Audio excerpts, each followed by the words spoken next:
नमस्कार, 20 मिनट 20 खबर में आपका स्वागत है। मैं हूं आपके साथ सुमित गुप्ता। हम अगले 20 मिनट में आपको देश दुनिया की 20 ऐसी खबरें बताने वाले हैं जो इस वक्त न केवल सुर्खियों में हैं बल्कि दिलचस्प और अहम भी हैं।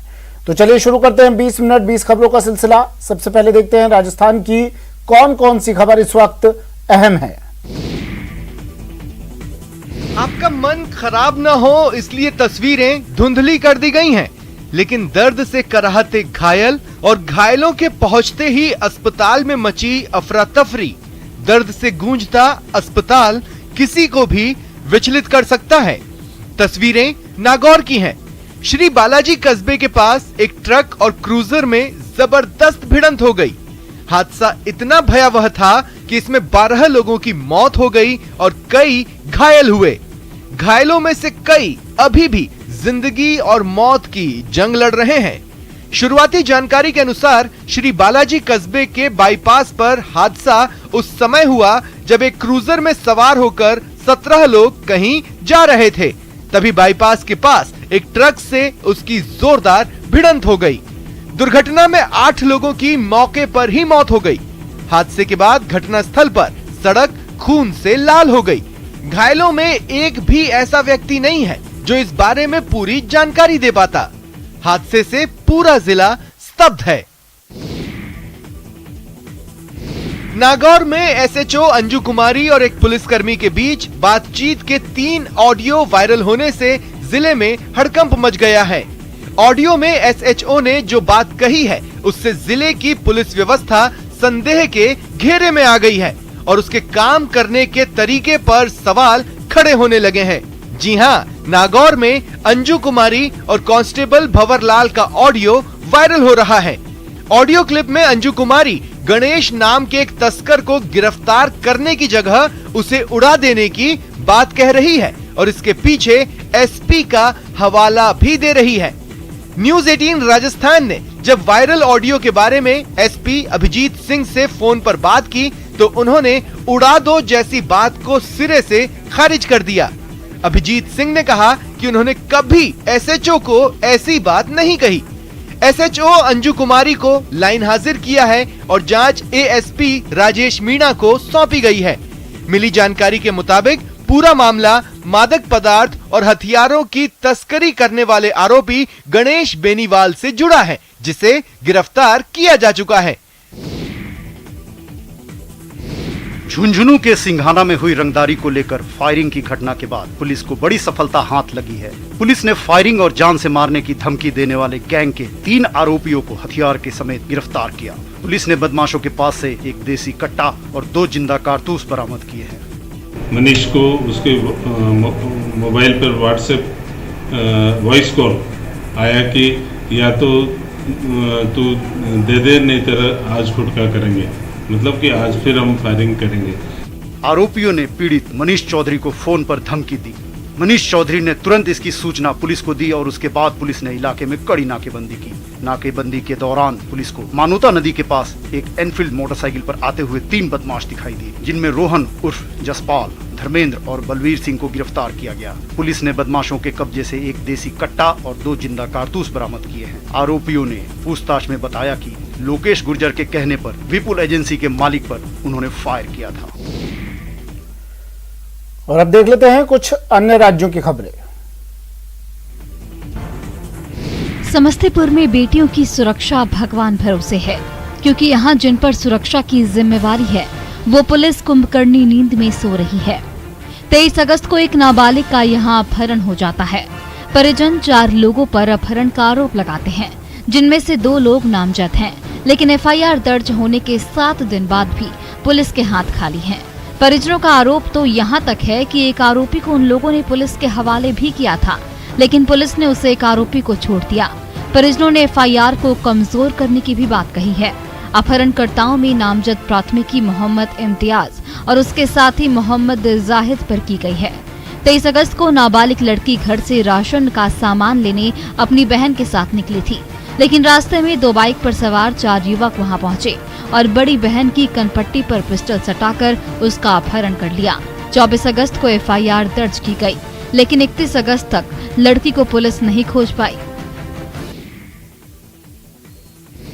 भगवान विश्वनाथ की नगरी काशी जब भगवान श्री कृष्ण के जन्मोत्सव में आकंठ डूबी हुई थी, तब पुलिस की बंदूक मंडुआहट्टी थाने के गैंगस्टर गैंग डी के लीडर विनोद भारती पर गरजी और घायल कर गई। पुलिस कमिश्नर ए सतीश गणेश ने खुद मुठभेड़ का नेतृत्व किया।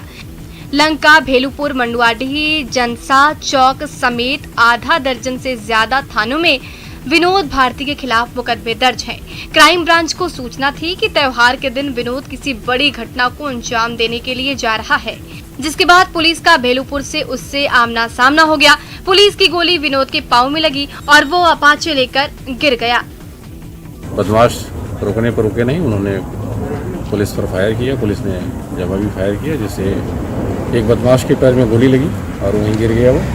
दूसरा बदमाश अंधेरे का फायदा उठाते हुए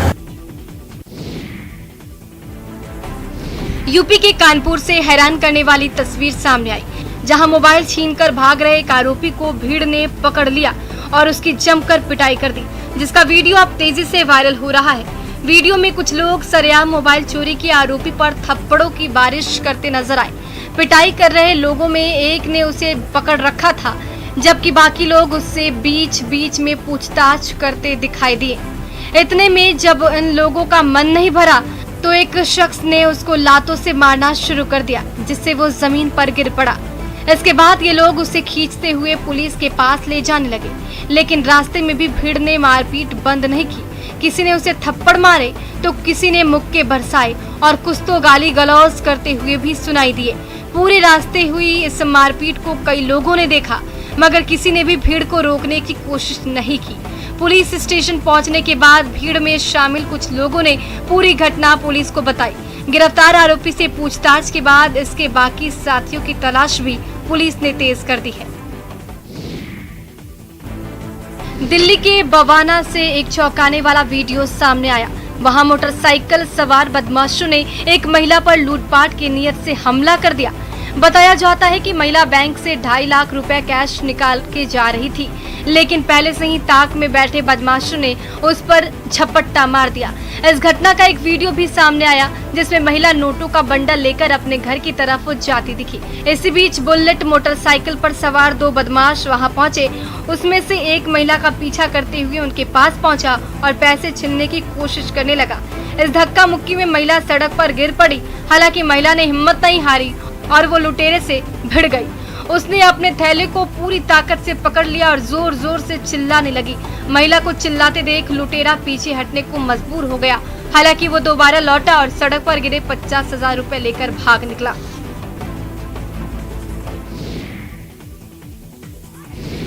मामूली विवाद में शुरू हुई रार ऐसी तकरार में तब्दील हो गई कि लोग दम साध कर देखने लगे और जो नहीं देख सके वो इसके किस्से सुन रहे हैं।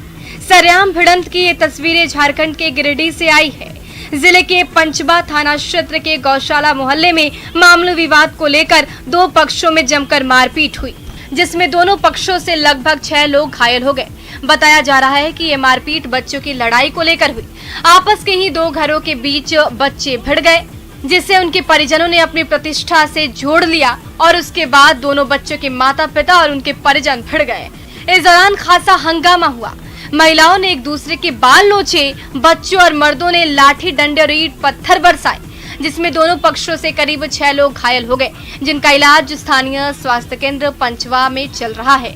दोनों पक्षों ने पंचवा थाने में आवेदन दिया है और एक दूसरे को आरोपी नामजद बनाया है। आवेदन मिलने के बाद पुलिस ने मामले की गहराई से जांच पड़ताल शुरू कर दी है।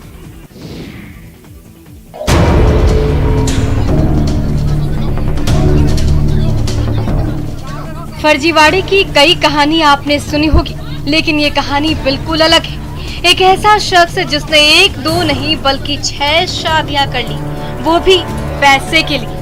कहानी वैशाली जिले के रहने वाले राहुल कुमार सिंह की है, जिसने पश्चिम बंगाल में 6 आदिवासी युवतियों से शादी कर ली। यही नहीं, शादी कर युवतियों के पैसे पर भी मौज मस्ती कर रहा था। 6 पत्नियों को आरोपी अलग अलग जगह पर रख रहा था, लेकिन जैसे इसका खुलासा हुआ तो इसकी पत्नियां एक साथ जुटी और स्थानीय लोगों की मदद से पिटाई कर दी। पिटाई के बाद उसे पुलिस के हवाले कर दिया। महिलाओं ने आरोप लगाया है कि वो शादी कर नौकरी लगाने के नाम पर ठगी करता था। वो अपनी पत्नियों से लाखों रुपए ठग चुका है। शादी करबू कर झा शादी के 5 महीना 7 महीना साल भर जाके लग जितना पैसा हो सकेला सबके पैसा के लूटेला। पति के साथ सड़क पर खड़ी महिला से बाइक सवारों की झपटमारी की ये वारदात यूपी के हरदोई जिले की है। जिले में सरे शाम बाइक सवार बदमाशों ने घर के बाहर खड़ी महिला की सोने की चेन लूट ली और फरार हो गए। घर में लगे सीसीटीवी कैमरे में लूटपाट की पूरी वारदात कैद हो गई। दरअसल महिला मंदिर जाने के लिए घर से निकली थी और पति के साथ घर के बाहर खड़ी थी। तभी अचानक बाइक सवार 2 बदमाश वहां पहुंचे और महिला से सोने की चेन लूटकर फरार हो गए। पीड़ित परिवार ने पूरे मामले की सूचना पुलिस को दी। सूचना पाकर मौके पर पहुंची पुलिस ने घटनास्थल का मौका मुआयना किया और सीसीटीवी फुटेज के सहारे लुटेरों की तलाश में जुट गई। मिली जानकारी के मुताबिक सरेआम लूट की ये वारदात कोतवाली शहर इलाके के आवास विकास कॉलोनी की है। लूट की वारदात के बाद मोहल्ले में हड़कंप मच गया। पुलिस सीसीटीवी फुटेज के सहारे लूटपाट की वारदात को अंजाम देने वाले लुटेरों की तलाश में जुटी है। पुलिस का दावा है कि जल्द ही लुटेरे को गिरफ्तार कर लिया जाएगा। क्या समस्या है? समस्या तो देखते ही है, रोड की समस्या कैसा है, पानी की निकास नहीं है, लोगों को तकलीफ होता है, आने जाने में लोग गिर जाता है। पंचायती राज व्यवस्था के बाद उम्मीद थी कि पंचायतों का विकास होगा, लेकिन आज भी कई ऐसी पंचायत हैं जहां से विकास कोसों दूर है। तस्वीरें बिहार के छपरा की हैं। एकमा प्रखंड का परसा उत्तरी पंचायत अपनी बदहाली की कहानी खुद बयान कर रहा है। विकास की बात छोड़िए, यहाँ लोगों को बुनियादी सुविधाएं भी मयस्सर नहीं हैं। इस गांव में मुख्यमंत्री ग्रामीण सड़क योजना, हर घर नल योजना के दावे तो बहुत किए गए, लेकिन ग्रामीणों को इनका फायदा नहीं मिला। नाला नहीं होने के कारण बरसात का पानी लोगों के घरों तक आ पहुंचा है। कौन मुखिया यहाँ का? मुखिया तो मुन्ना है, मुन्ना प्रसाद। क्या वो नहीं काम करते हैं? काम नहीं करते? नहीं करते हैं तो वही समस्या ही हो गया है। ऐसा नहीं कि इस गांव में विकास की योजनाएं नहीं चली। नल जल योजना के तहत गांव में पानी के पाइप बिछाए गए और कनेक्शन भी दिया गया, लेकिन इसका लाभ 2-4 दिन ही ग्रामीणों को मिल सका। बहरहाल एक बार फिर पंचायत चुनाव सामने हैं और इस पंचायत के लोग अब विकास के लिए वोट करने का मूड बना चुके हैं। सरकारी योजना के तहत मकान चाहिए तो पैसे दीजिए। जी हां, बिहार के भागलपुर में यही हो रहा है। सनहौला प्रखंड के बड़ी नाकी पंचायत में गरीबों से घर बनाने के बदले 15 से 20 हजार रुपए वसूले जा रहे हैं। यह आरोप ग्रामीणों ने मुखिया पति पर लगाया है। ग्रामीणों ने स्थानीय मुखिया अमीरन खातून के पति और मुखिया प्रतिनिधि मोहम्मद मुस्तकीम और वार्ड पार्षद मोहम्मद शरीफ पर वसूली के आरोप लगाए हैं। प्रधानमंत्री आवास योजना का अमीरन खातून पति मुस्तकीम मुखिया 15,000 रुपया लिया। गांव वालों के मुताबिक प्रधानमंत्री आवास योजना के तहत बनाए जा रहे गरीबों के आशियाने के लिए प्रति परिवार 15,000 रुपए वसूले जा रहे हैं। कई गांव वालों ने बताया कि सरकार मकान बनाने के लिए प्रथम किश्त 40,000 रुपए देती है। प्रथम किश्त के दौरान ही मुखिया के प्रतिनिधि और दलालों से 15,000 रुपए प्रति परिवार घूस ली जाती है। मुखिया जी दबंग हैं, जिससे ग्रामीण डरे सहमे रहते हैं। पंचायत चुनाव नजदीक है, इसलिए इन दिनों लोग मुखर होकर विरोध करने लगे हैं।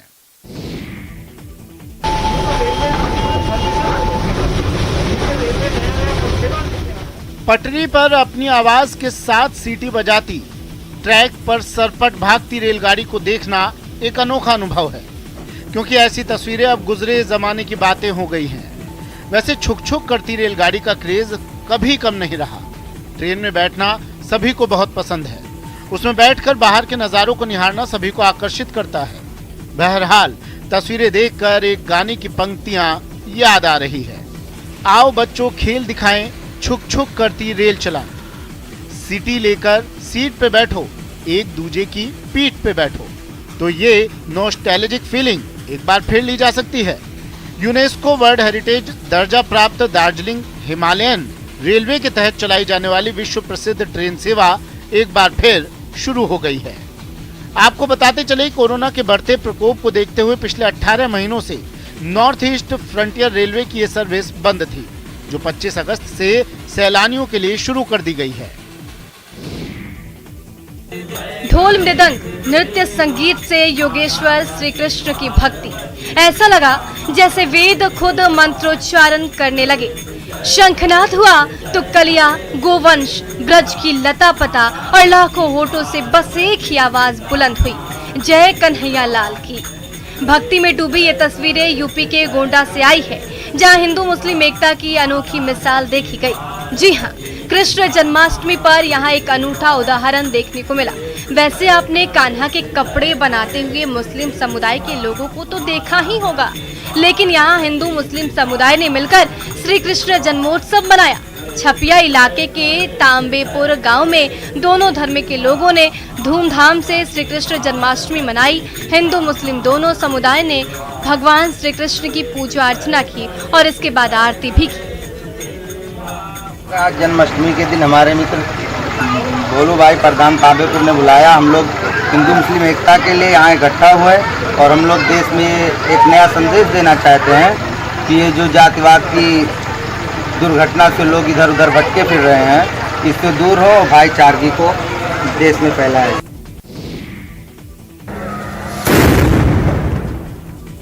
तोप से सलामी उस शक्ति को दी जा रही जिसका कोई विकल्प नहीं, जो सृष्टि का रचयिता ही नहीं उसका पालक भी है। तस्वीरें राजसमंद के नाथ द्वारा की हैं, जहां बाल स्वरूप श्री कृष्ण को रात 12 बजे कृष्ण जन्म होते ही 21 तोपों की सलामी दी गई। इसके लिए करीब 400 वर्ष पुरानी 2 तोपों का इस्तेमाल किया जाता है। ये तोपें नर और मादा कहलाती हैं। पर्व के दिन आधी रात को तोपों से 21 बार सलामी देने के लिए श्रीनाथ गार्ड और होमगार्ड के जवानों को प्रशिक्षण दिया जाता है। कोरोना गाइडलाइन की पालना के लिए स्थानीय और बाहर से आए श्रद्धालुओं को तोपों की सलामी देखने के लिए प्रवेश नहीं दिया गया। स्थानीय अधिकारियों और मंदिर के अधिकारियों की मौजूदगी में तोपों से सलामी दी गई। लगातार दूसरे साल भी आम लोग तोपों की सलामी नहीं देख पाए। हाँ, गलियों में छुप छुप कर कुछ भक्तों ने जरूर अपने आराध्य को दी जा रही तोपों की सलामी देखी। कृष्ण जन्माष्टमी पे कोविड प्रोटोकॉल की पालना करते हुए परंपरा अनुसार 21 तोपों की विशाला चौक में सलामी दी गई है। अमीरों का सहारा, गरीबों का गुजारा, बाबा विश्वंभरनाथ। बिहार के बगहा के बनकटवा का बाबा विश्वंभरनाथ मंदिर की महिमा अपरंपार कही जाती है। मंदिर में स्थापित भगवान शालिग्राम का आकार 164 वर्षों से लगातार बढ़ रहा है। कभी लोगों ने शालिग्राम की प्रतिमा को एक मटर के दाने के साइज में देखा था। आज इसका आकार इतना बड़ा हो गया है कि इसे उठाने के लिए 4-5 लोगों को जुटना पड़ता है। स्थानीय लोगों के मुताबिक 1857 में क्रांति के समय नेपाल के राजा जंग बहादुर सीवान गए थे। वहां से लौटते वक्त वो बगहा पहुंचे तो यहाँ के हलवाई रामजीवन भगत ने राजा का स्वागत बड़े धूमधाम से किया। रामजीवन ने एक मंदिर बनवाया था। राजा उनके स्वागत से खुश हो गए और उनके बुलावे पर मंदिर परिसर में गए, जहां पर उन्होंने रामजीवन भगत को नेपाल आने का निमंत्रण दिया। रामजीवन भगत नेपाल गए तो वहां के राजपुरोहित ने राजा की ओर से उन्हें मटर के आकार जितना एक शालिग्राम भेंट किया। रामजीवन भगत उसे लेकर भारत आए और यहाँ मंदिर में स्थापित कर दिया। इस बात को करीब 164 साल हो गए हैं। तब से लेकर आज तक शालिग्राम का आकार बढ़ता ही जा रहा है। चलिए अब आपको दिखाते हैं अंतर्राष्ट्रीय जगत की कुछ अहम खबरें। कैरेबियाई देश क्यूबा में आए तूफान ने वहां के कई इलाकों को भारी नुकसान पहुंचाया। हालांकि 2 दिनों पहले तूफान की चेतावनी मिलते ही कई लोग अपने घरों को छोड़कर सुरक्षित ठिकानों की तरफ निकल गए थे। इसलिए वो लोग तूफान की चपेट में आने से बच गए, लेकिन उनके मकान नहीं बच सके। तूफान गुजर जाने के बाद वहां के कई इलाकों में बड़े बड़े पेड़ टूटे नजर आए। कई लोगों की मकानों की छतों पर भी पेड़ गिरे दिखे। तूफान ने वहां के कई मकानों को अच्छा खासा नुकसान पहुंचाया। बताया जाता है कि तूफान के साथ तेज बारिश भी हुई, जिससे कुछ इलाकों में बाढ़ जैसे हालात बन गए। कई रास्ते और लोगों के खेत बाढ़ के पानी में डूब गए। बताया गया कि तूफान की चेतावनी के बाद क्यूबा के अलग अलग इलाकों से 10,000 से भी ज्यादा लोगों को वक्त रहते सुरक्षित ठिकानों पर पहुंचा दिया गया। इटली के मिलान शहर से रोंगटे खड़े कर देने वाली एक तस्वीर सामने आई। वहां 20 मंजिला एक रिहायशी इमारत में इतनी भयानक आग लगी कि पूरी बिल्डिंग ही जलकर राख हो गई। आनन फानन में बिल्डिंग को खाली कराया गया और शुक्र रहा कि हादसे में किसी को चोट आने की खबर नहीं है। लेकिन इससे पहले की जो तस्वीरें सामने आई उनमें आग की लपटें करीब 200 फीट ऊंची बिल्डिंग को निगलने पर तुली दिखी। इमारत सुलगती दिखी और उसके इर्द गिर्द आग का धुआं किसी बवंडर की तरह उठता नजर आया। बिल्डिंग का कोना कोना आग की गिरफ्त में दिखा। जिस भी तरफ से तस्वीर ली गई वहां इमारत से घना काला धुआं निकलता नजर आया। आग में बिल्डिंग तो झुलसी ही, उसके आसपास का इलाका भी श्मशान घाट बन गया। इमारत से गिरते जलते हुए मलबे ने भी नीचे जमीन पर खूब उत्पात मचाया। इतनी भयानक आग को बुझाने के लिए जमीन पर फायर इंजन पानी की बौछार करते दिखे तो आसमान में हेलीकॉप्टर भी मोर्चे पर नजर आए। हालांकि दिन ढल गया लेकिन तब भी आग नहीं बुझी और कुछ मंजिलों पर कहर ढाती रही। अमेरिका के दक्षिण पूर्वी तट पर आइडा नाम के खतरनाक तूफान ने धावा बोल दिया। बताया गया है कि यह अमेरिका के इतिहास में अब तक का 5वां सबसे ताकतवर तूफान है जो उससे टकराया है। तूफान की वजह से 241 किलोमीटर प्रति घंटा तक की रफ्तार पकड़ ली और बची खुची कसर बादलों ने बवाल मचाकर पूरी कर दी। इत्तेफाक की बात कहिए कि ये ठीक 16 साल पहले अमेरिका के इसी इलाके में कटरीना तूफान ने कहर ढाया था, जिसमें 1800 लोगों की जान चली गई थी। और इतिहास के पन्नों में दर्ज उसी काली तारीख पर एक बार फिर लुइजियाना राज्य में आए तूफान ने लोगों को त्राहिमाम करने पर मजबूर कर दिया है। तूफान के कहर में कहीं बिजली के खंभे गिरे तो कहीं पेड़ जड़ समेत उखड़ गए। घरों को भी भारी नुकसान हुआ। आंगन में लगे जिन झूलों पर बच्चे झूला करते थे वो तूफान के इशारे पर डोलते नजर आए। जोरदार हवा के थपेड़ों से सड़क पर मौजूद हर चीज थर थर कांपती दिखी। तूफान की वजह से लुइजियाना के न्यू ऑरलिन्स शहर की तो बत्ती ही गुल हो गई। बताया जाता है कि राज्य में 10 लाख से ज्यादा घरों और बिजनेसों को बिना बिजली के गुजारा करना पड़ा।